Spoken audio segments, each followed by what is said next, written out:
Dear students, आज हम exercise 1.2 का क्वेश्चन नंबर 3 सॉल्व करेंगे। क्वेश्चन नंबर 3 हमारे पास है, without finding the inverse state the domain and range of F inverse. हमें एक फंक्शन गिवन है और हमने इनवर्स फंक्शन की डोमेन और रेंज फाइंड करनी है। हम यहाँ पर ये कॉन्सेप्ट यूज़ करेंगे।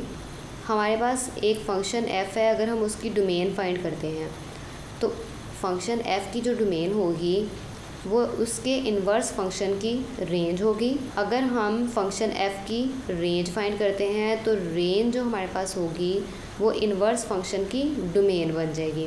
इस कॉन्सेप्ट के अकॉर्डिंग हम इसको सॉल्व करेंगे, क्योंकि क्वेश्चन में हमें कहा गया है कि इन्वर्स हमने फाइंड नहीं करना है लेकिन डोमेन और रेंज फाइंड करनी है।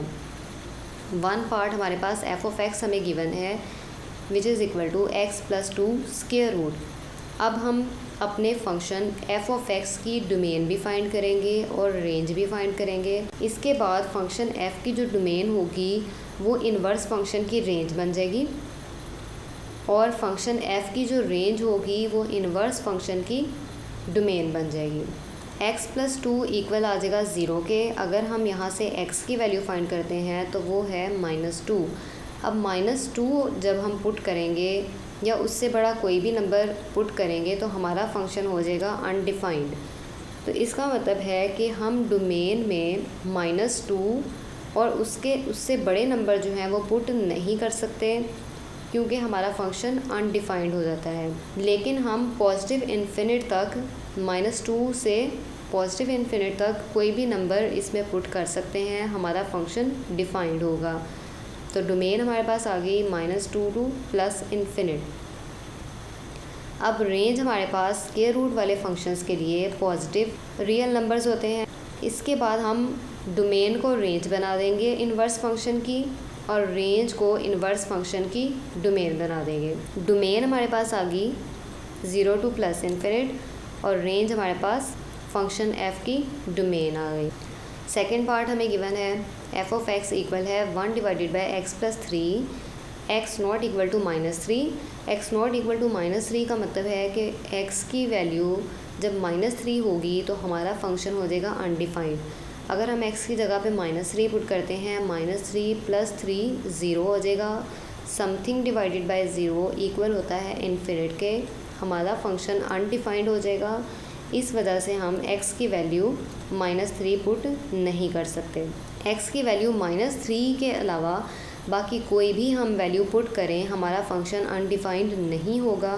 तो हमारे पास फंक्शन की डोमेन आ जाएगी all real numbers other than -3 और रेंज हमारे पास आ जाएगी सिर्फ हमारे पास 0 ऐसा नंबर है जो रेंज में नहीं आएगा, बाकी सारी की सारी वैल्यूज़ रेंज में आएंगी।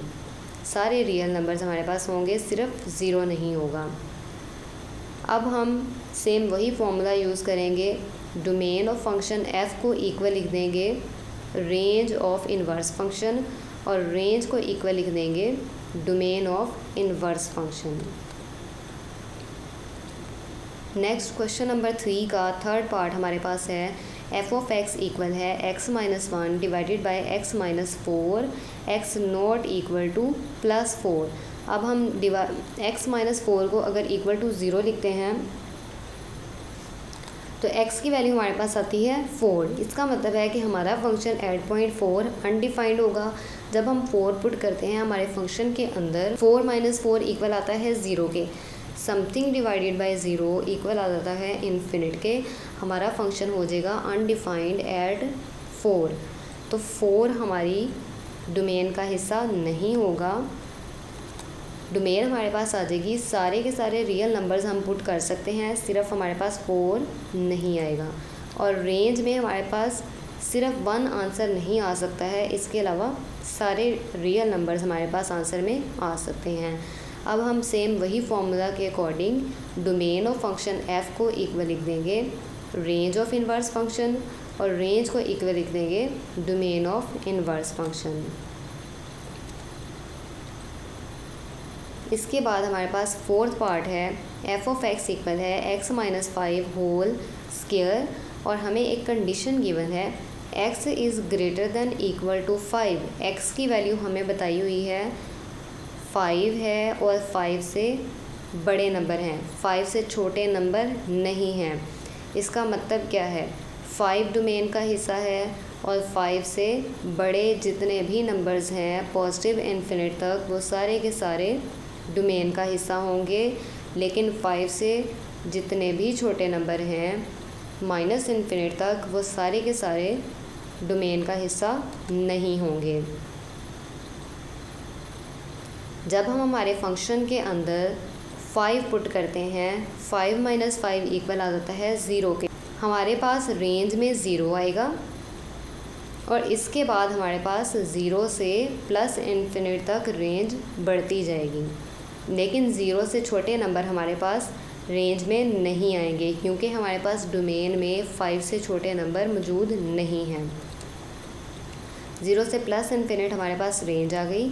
इसके बाद हम डोमेन ऑफ फंक्शन f को इक्वल लिख देंगे रेंज ऑफ इनवर्स फंक्शन, और रेंज ऑफ फंक्शन f को लिख देंगे डोमेन ऑफ इनवर्स फंक्शन। इस तरह से हम इनवर्स फंक्शन फाइंड किए बगैर डोमेन और रेंज फाइंड कर सकते हैं।